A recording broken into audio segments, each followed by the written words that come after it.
ഈ തൗബ എന്ന കാര്യത്തെക്കുറിച്ച് മനസ്സിലാക്കുമ്പോൾ പിന്നെ ഇസ്തിഗ്ഫാറിൻ്റെ വചനങ്ങൾ പറയുന്ന പോലെ അസ്തഗ്ഫിറുള്ള അല്ലെങ്കിൽ റബ്ബി ഗഫിർലി എന്ന് പറയുന്ന പോലെ അല്ല.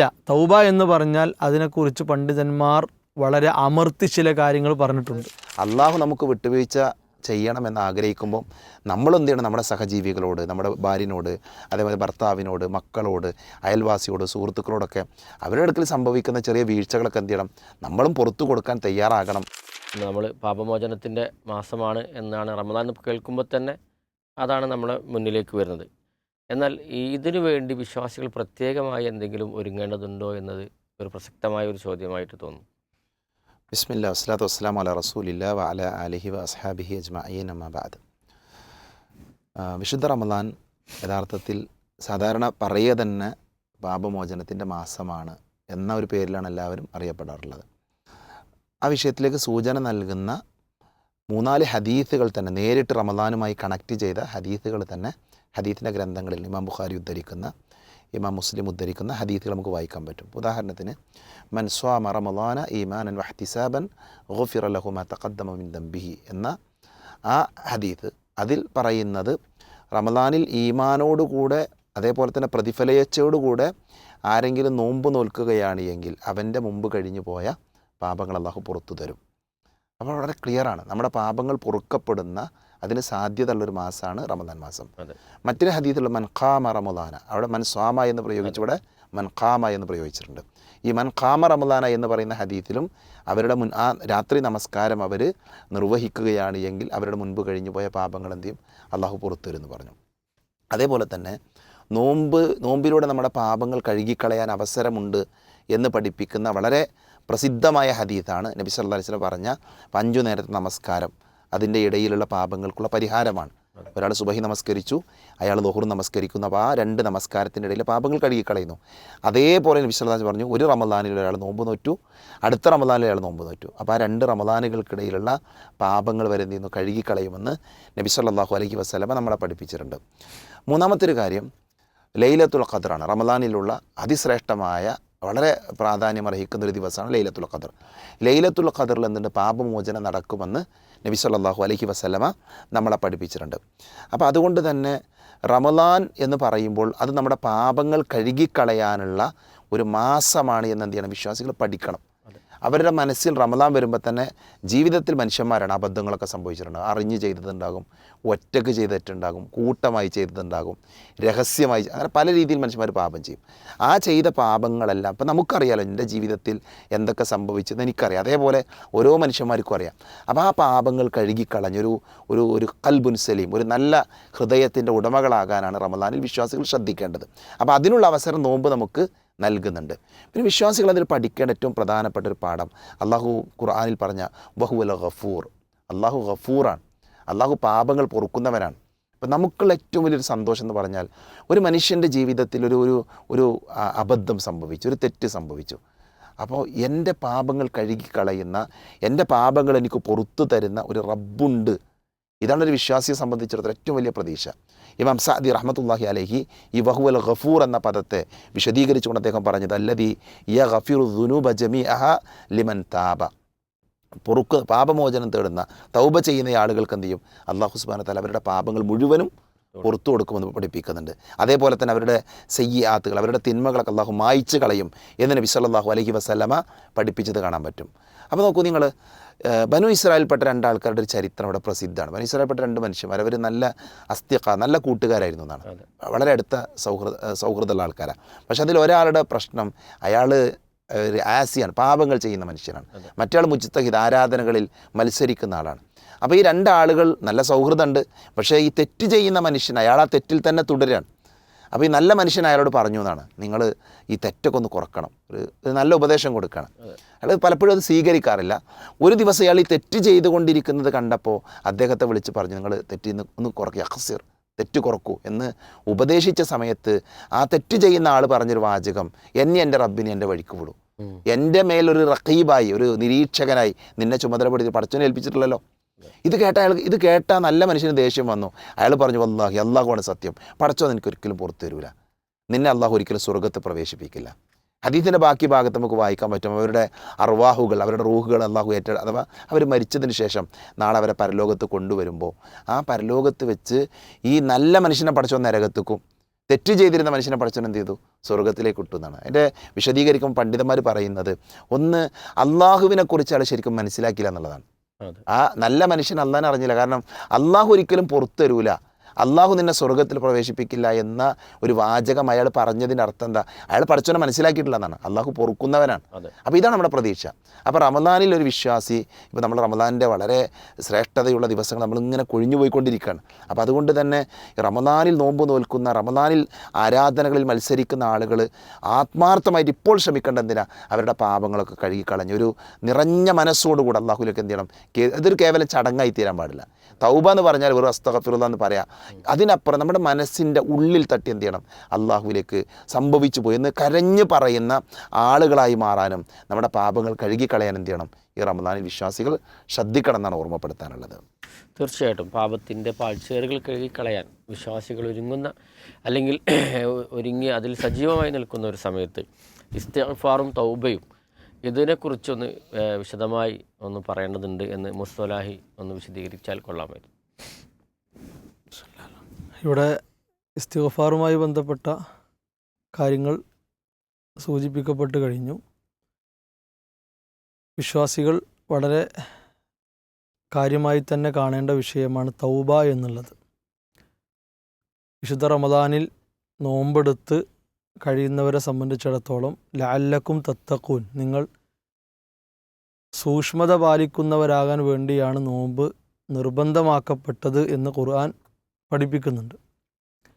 അപ്പോൾ ഈ സൂക്ഷ്മത കൈവരിക്കുക എന്ന് പറഞ്ഞാൽ മനസ്സിനെ വിമലീകരിക്കുക എന്നാണ്.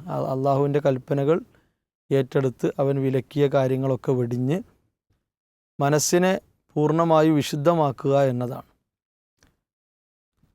ഇസ്ലാം ഒരടിമയുടെ മുമ്പിൽ വെച്ചിട്ടുള്ള വലിയ ഒരു പരിഹാരമാണ്. അഥവാ ഞാൻ പാപിയാണ്, ഒരുപാട് പാപക്കറകൾ എൻ്റെ മനസ്സിനെ ബാധിച്ചിട്ടുണ്ട് എന്ന് തിരിച്ചറിഞ്ഞ് ജീവിക്കുന്ന ഒരു വിശ്വാസിയുടെ മുമ്പിൽ തുറക്കപ്പെട്ട ഒരു വാതിലാണ് തൗബയുടെ വാതിൽ. തൗബ എന്ന് പറഞ്ഞാൽ പശ്ചാത്തപിക്കുക എന്നാണ്. ഇപ്പോൾ വിശുദ്ധ ഖുർആൻ ആ വിഷയത്തിൽ ഉണർത്തിയിട്ടുള്ള ആയത്തുകൾ ശ്രദ്ധിച്ചാൽ വിശ്വാസികളെ വിളിച്ചുകൊണ്ട് യാ അയ്യുഹല്ലദീന ആമനു, അല്ലയോ വിശ്വാസികളെ, തൂബു ഇലല്ലാഹി തൗബത്തൻ നസൂഹ, നിങ്ങൾ ഒരു നസൂഹായ തൗബ നടത്തണം എന്നാണ്. ഇപ്പോൾ നസൂഹായ തൗബ എന്ന് പറഞ്ഞാൽ ഇബ്നു കസീർ റഹിമഹുല്ലക്ക് അതിനെക്കുറിച്ച് പറഞ്ഞത് തൗബത്തൻ സ്വാദിഖത്തൻ ജാസിമത്തൻ എന്നാണ്. വളരെ സത്യസന്ധമായ, പിന്നെ എന്താ പറയുക, ഒരു കുത്തില്ലാത്ത, ഒരു പിന്നെ ചെറിയ സുഷിരം പോലും ഇല്ലാത്ത എന്ന് പറഞ്ഞാൽ എൻ്റെ പാപങ്ങളെ പൂർണ്ണമായും പിന്നെ ഒഴിവാക്കി കിട്ടണം, ആ പാപങ്ങളിൽ നിന്ന് ഞാൻ പൂർണ്ണമുക്തനാകണം എന്ന മനസ്സോടുകൂടി തന്നെ അള്ളാഹുവിൻ്റെ മുമ്പിൽ നടത്തുന്ന ഒരു ഇനാബത്താണ് ശരിക്കും. വളരെ കേരത്തോടു കൂടിയുള്ളൊരു മടക്കം, അതിനാണ് തൗബ എന്ന് പറയുക. അള്ളാഹു സുബ്ഹാനഹു വ തആല അവനെ പരിചയപ്പെടുത്തിയത് തൗവാബ്, ധാരാളമായി തൗബ സ്വീകരിക്കുന്നവൻ എന്നാണ്. ഖുർആനിൽ തന്നെ ആ കാര്യം നമുക്ക് കാണാം. പിന്നെ വ അന തൗവാബുർ റഹീം, അള്ളാഹു തആല അവനെ പരിചയപ്പെടുത്തുന്നു, ഞാൻ തൗവാബാണ്, വ അന തൗവാബ്. അതേപോലെ അള്ളാഹു തൗബ സ്വീകരിക്കുന്നു എന്ന് ഖുർആനിൽ കാണാം. അള്ളാഹു തൗബ സ്വീകരിക്കും. റസൂലുള്ളാഹി സ്വല്ലല്ലാഹു അലൈഹി വസല്ലമയുടെ പ്രാർത്ഥനയിൽ കാണാം ഇന്നക അൻത തൗവാബുർ റഹീം, അള്ളാഹുവേ നീ തൗവാബാണ് റഹീമാണ് എന്ന് പ്രത്യേകം പ്രാർത്ഥിച്ചത് കാണാം. അള്ളാഹുവിന് ഏറ്റവും സന്തോഷമുള്ള, ലില്ലാഹി അഷദ്ദു ഫറഹൻ എന്നാണ്, അള്ളാഹുവിന് ഏറ്റവും സന്തോഷം ബി തൗബത്തി അഹദിക്കും, നിങ്ങളിൽ ഒരാൾ നടത്തുന്ന തൗബ കൊണ്ട് അള്ളാഹുവിന് ഭയങ്കര സന്തോഷമുണ്ട് എന്നുള്ളതാണ്. എന്ന് പറഞ്ഞാൽ അള്ളാഹുവിൻ്റെ റഹ്മത്തിൻ്റെ ഏറ്റവും നല്ല, അഥവാ അടിമകളോട് അവൻ കാണിക്കുന്ന കാരുണ്യത്തിൻ്റെ വലിപ്പം മനസ്സിലാകണമെങ്കിൽ തൗബ എന്ന അധ്യായം മനസ്സിലാക്കിയാൽ മതി. റസൂലുള്ളാഹി സ്വല്ലല്ലാഹു അലൈഹി വസല്ലം പഠിപ്പിച്ച ഹദീസിൽ കാണാം, പകൽ സമയം തെറ്റ് ചെയ്യുന്ന ആളുടെ തൗബ സ്വീകരിക്കാൻ അള്ളാഹു രാത്രിയിൽ കൈകൾ നീട്ടിയിരിക്കുകയാണ്. രാത്രികാലങ്ങളിൽ തെറ്റ് ചെയ്യുന്ന ആളുകൾക്ക് തൗബ ചെയ്യാൻ അള്ളാഹു പകൽ സമയത്ത് എന്താണ് യബുസ്യത് കൈനീട്ടിയിരിക്കണം. അപ്പോൾ ഇതൊക്കെ റഹ്മത്താണ്, അള്ളാഹു അടിമകളോട് കാണിക്കുന്ന റഹ്മത്താണ്. ഇവിടെ ഈ തൗബ എന്ന കാര്യത്തെക്കുറിച്ച് മനസ്സിലാക്കുമ്പോൾ പിന്നെ ഇസ്തിഗ്ഫാറിൻ്റെ വചനങ്ങൾ പറയുന്ന പോലെ അസ്തഗ്ഫിറുല്ലാ അല്ലെങ്കിൽ റബ്ബി ഗഫിർലി എന്ന് പറയുന്ന പോലെ അല്ല. തൗബ എന്ന് പറഞ്ഞാൽ അതിനെക്കുറിച്ച് പണ്ഡിതന്മാർ വളരെ അമർത്തി ചില കാര്യങ്ങൾ പറഞ്ഞിട്ടുണ്ട്.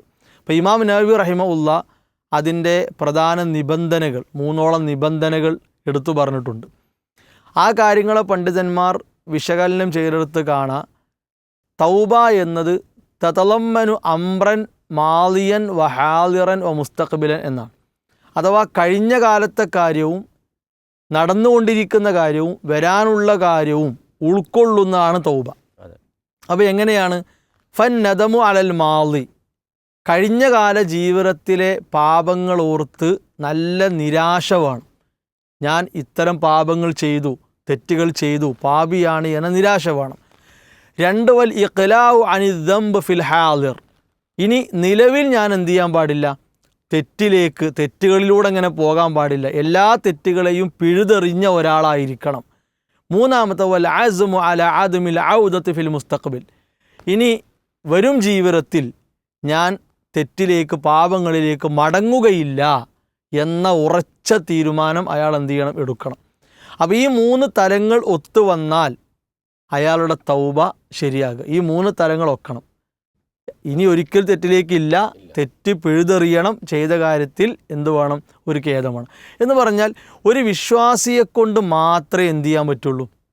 ഈ നിലക്കൊരു കാര്യം നടത്താൻ പറ്റുള്ളൂ. അതുകൊണ്ടാണ് വതൂബു ഇലല്ലാഹി ജമീഅൻ അയ്യുഹൽ മുഅ്മിനൂൻ, വിശ്വാസികളെ നിങ്ങളെല്ലാവരും, അവിടെ മുഅ്മിനൂൻ എന്നാണ്. ഇപ്പോൾ അതിൻ്റെ വിശദീകരണത്തിൽ പിന്നെ പണ്ഡിതന്മാർ പറയുന്നുണ്ട് എന്തുകൊണ്ട് അവിടെ ളാലിമൂൻ അല്ലെങ്കിൽ മുദ്നിബൂൻ എന്നൊന്നും പറഞ്ഞില്ല. കാരണം ഈമാനുള്ളവരെ കൊണ്ട് മാത്രമേ എന്ത് ചെയ്യാൻ പറ്റുള്ളൂ? വിജയം കിട്ടുന്ന രൂപത്തിലുള്ള ഒരു തൗബ ചെയ്യാൻ പറ്റുള്ളൂ. ഇന്നല്ലാഹു യുഹിബ്ബു തൗവാബീൻ, തൗബ ചെയ്യുന്നവരെ അള്ളാഹു ഏറെ ഇഷ്ടപ്പെടുന്നു.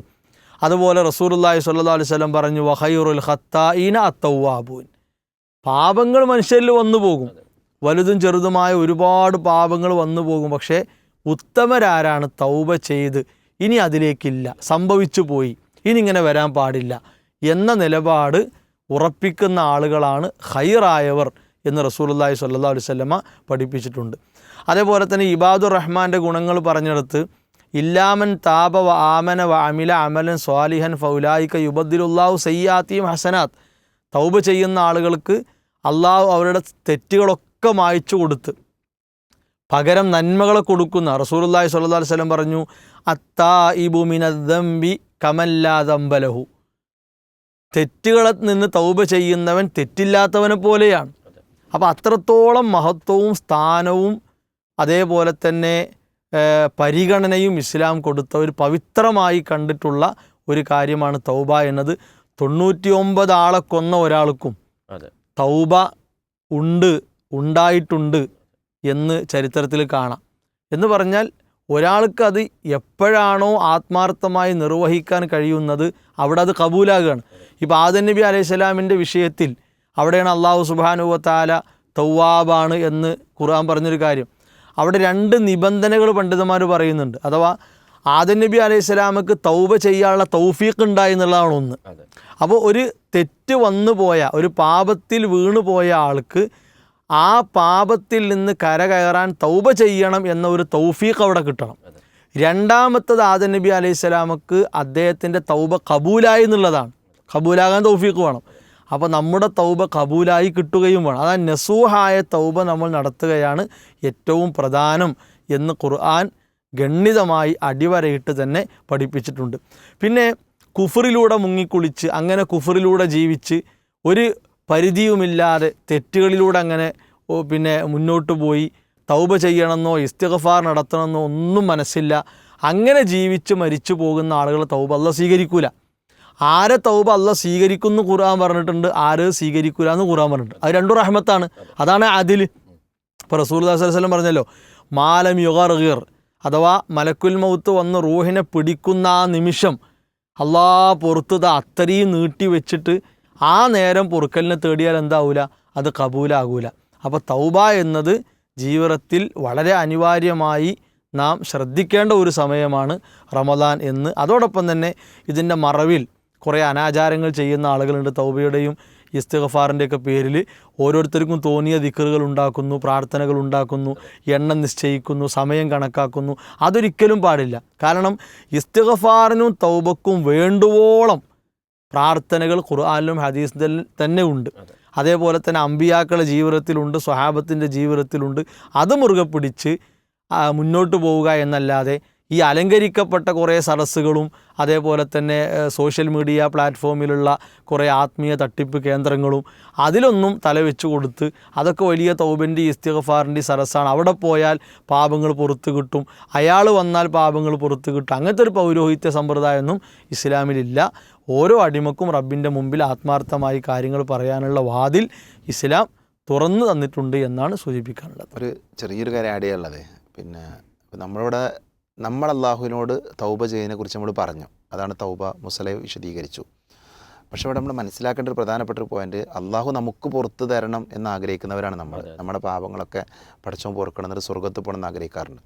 പക്ഷെ നമ്മൾ പല ആൾക്കാരും എന്ത് ചെയ്യും, മറ്റുള്ളവർക്കൊരു മാപ്പ് കൊടുക്കാൻ, മറ്റുള്ളവർ നമ്മോട് ചെയ്ത ദ്രോഹങ്ങൾ ഒന്ന് വിട്ടുവീഴ്ച ചെയ്യാൻ പലപ്പോഴും നമ്മൾ തയ്യാറാവാറില്ല.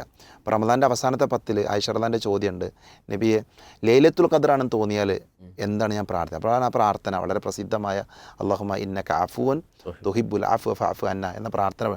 പഠിച്ചോ നീ ഞങ്ങൾക്ക് വിട്ടുവീഴ്ച കാണിക്കണേ എന്ന് പറയാം. അപ്പം നമ്മൾ അള്ളാഹു നമുക്ക് വിട്ടുവീഴ്ച ചെയ്യണമെന്ന് ആഗ്രഹിക്കുമ്പോൾ നമ്മളെന്ത് ചെയ്യണം, നമ്മുടെ സഹജീവികളോട്, നമ്മുടെ ഭാര്യനോട്, അതേപോലെ ഭർത്താവിനോട്, മക്കളോട്, അയൽവാസിയോട്, സുഹൃത്തുക്കളോടൊക്കെ അവരുടെ അടുക്കൽ സംഭവിക്കുന്ന ചെറിയ വീഴ്ചകളൊക്കെ എന്ത് ചെയ്യണം, നമ്മളും പുറത്തു കൊടുക്കാൻ തയ്യാറാകണം എന്നതുകൂടെ ഈ സന്ദർഭത്തിൽ വിശ്വാസികൾ മനസ്സിലാക്കേണ്ട ഒരു കാര്യമാണ്. അതെ, തീർച്ചയായിട്ടും നമ്മൾ ഇസ്തിഗ്ഫാറും തൗബയും എന്താണെന്ന് വ്യക്തമായി മനസ്സിലായി. എന്തായാലും തൻ്റെ റബ്ബിനോട് ഒറ്റക്കൊറ്റക്ക് ഏറ്റുപറഞ്ഞ് അവനവൻ്റെ തിന്മകൾ ഏറ്റുപറഞ്ഞ് ആ പാപങ്ങളെല്ലാം മായ്ച്ചു കളയാൻ വിശ്വാസികൾ ശ്രദ്ധിക്കേണ്ടതുണ്ട്.